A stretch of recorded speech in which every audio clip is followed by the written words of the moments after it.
ಹಾಂ, ವಿದ್ಯಾರ್ಥಿಗಳ ಈ ಗಣಿತಗಳನ್ನ ಇದನ್ನು ಭಾಳ ಸರಳಾಗಿ ಮಾಡ್ಬೋದು, ಭಾಳ ಮಂದಿನೂ ಹೋಗ್ಬೋದು ಗಣಿತ ಇದರ ಭಾಳ ರೀತಿ ಒಳಗೆ ಕಲಿಸ್ಬೋದು. ನಾವು ಈ ಗಣಿತ ನಿಮಗೆ ಭಾಳ ರೀತಿ ಒಳಗೆ ಕಲಿಸ್ಬೋದು. ಈಗ ನಿಮಗೆ ಸರಳ ರೀತಿ ಒಳಗೆ ಕಲಿಸ್ತಂದ ಇದನ್ನು ಅದನ್ನು ಲಕ್ಷ ಕೊಟ್ಟು ನೋಡ್ರಿ. ನೀವು ಮಾಡೋದಾಗ ಏನಲ್ಲ ಮಾಡೋದಾಗಿತ್ತಂದ್ರೆ ಈ ಕಡೆ ನೋಡ್ರಿ, ಲಕ್ಷ ಕೊಟ್ಟು. ಓಕೆ, ನೋಡ್ರಿ ಇಲ್ಲೇ ನೀವು ಏನು ಮಾಡ್ಬೇಕಂದ್ರೆ ಈ ಸ್ಥಾನ ಬೆಲೆ ಈಕ್ವಲ್ ಮಾಡ್ಕೋಬೇಕು. ಎರಡು ತುರ್ದು ಇದ್ರದ್ದು ಸ್ಥಾನ ಬೆಲೆ ಈಕ್ವಲ್ ಮಾಡ್ಕೊರಿ. ನೋಡ್ರಿ 0.4 ಸರ್ವಾಸವಾಗಲೇ 0.04. ಇಲ್ಲಿ ಎಷ್ಟದ ಸ್ಥಾನ? 2 ಅದ. ಇಲ್ಲ 2 ಅದ ಅಂದ್ರೆ ಇದನ್ನು 2 ಮಾಡ್ಕೊರಿ. ಮಧ್ಯಂತರ ಚಿಹ್ನೆ ಪ್ಲಸ್ ಮಾಡ್ಕೊರಿ. ಈಗ 0.04 ಅದ. ಇದು ನೋಡ್ರಿ, ಲಕ್ಷ ಕೊಟ್ಟು ನೋಡ್ರಿ. ಇದನ್ನೇನು ಮಾಡಬೇಕು? 0.4 ಇದ್ದದ್ದನ್ನು 2 ಸ್ಥಾನ ಮಾಡಿಕೊಂಡ್ರೆ ಇದೇನಾಗ್ತದೆ? ನಲ್ಲ. ಈಗ ಏನು ಮಾಡ್ಬೇಕಂದ್ರೆ ಸ್ಥಾನ ಬೆಲೆಯನ್ನು ತೆಗೆದು ಬಿಡ್ಬೇಕು ನೀವು. ಮೂರನೇ ಹಂತ 40. ಇದರದ ಸ್ಥಾನ ಬೆಲೆ ತೆಗೆದ್ರೆ ಎಷ್ಟಾಗ್ತದೆ? 40 ಆಗ್ತದೆ. ಅದರ ಸ್ಥಾನ ಬೆಲೆ ತೆಗೆದ್ರೆ ಇದ್ರ ಸ್ಥಾನ ಬೆಲೆ ತೆಗೆದ್ರೆ ಏನಾಗ್ತದೆ? 40 ಆಗ್ತದೆ. ಇದ್ರ ಸ್ಥಾನ ಬೆಲೆ ತೆಗೆದ್ರೆ ಏನಾಗ್ತದ? 4 ಆಗ್ತದೆ. ಮಧ್ಯಂತರ ಚಿಹ್ನೆ ಅನ್ನೋದ ಪ್ಲಸ್. ಇದ್ರ ಸ್ಥಾನ ಬೆಲೆ ತೆಗೆದ್ರೆ ಏನಾಗ್ತದ? 4 ಆಗ್ತದೆ. ಇದ್ರ ಸ್ಥಾನ ಬೆಲೆ ತೆಗೆದ್ರೆ 40 ಆಗ್ತದೆ. ನೋಡಿ, ಇದನ್ನು ನೀವು ಕನಿಷ್ಠ ರೂಪಕ್ಕೆ ತೊಗೊಳ್ಬೇಕು. 4 ಒಂದಲೇ 4 ಹತ್ತಲೆ. ಇದರ ಉತ್ತರ ಎಷ್ಟು ಬಂತು? 10 ಬಂತು.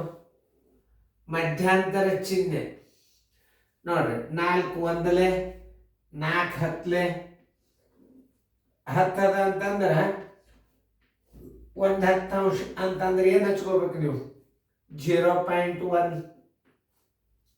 10ರೊಳಗೆ 0.1 ಕೂಡಿತಂದ್ರೆ ಏನಾಗ್ತದೆ? 10.1 ಆಗ್ತದೆ.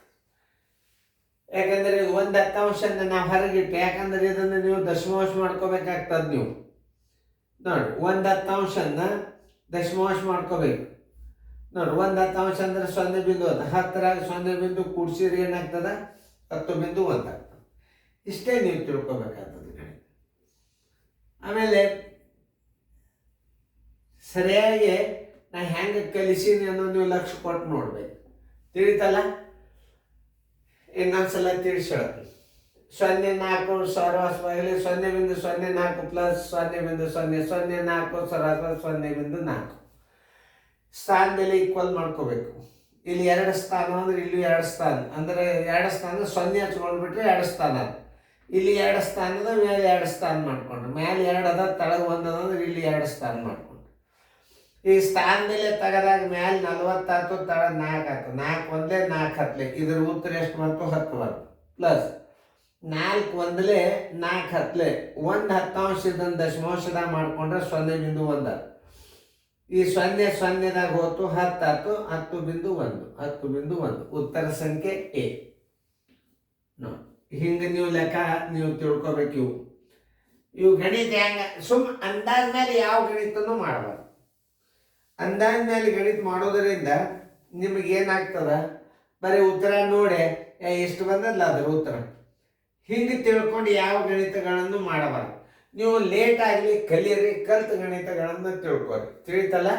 ನೋಡ್ರಿ, ಚಂದಂಗೆ ತಿಳಿಸಿ ಇನ್ನೊಂದ್ಸಲ ವಿಡಿಯೋ ನೋಡಿ.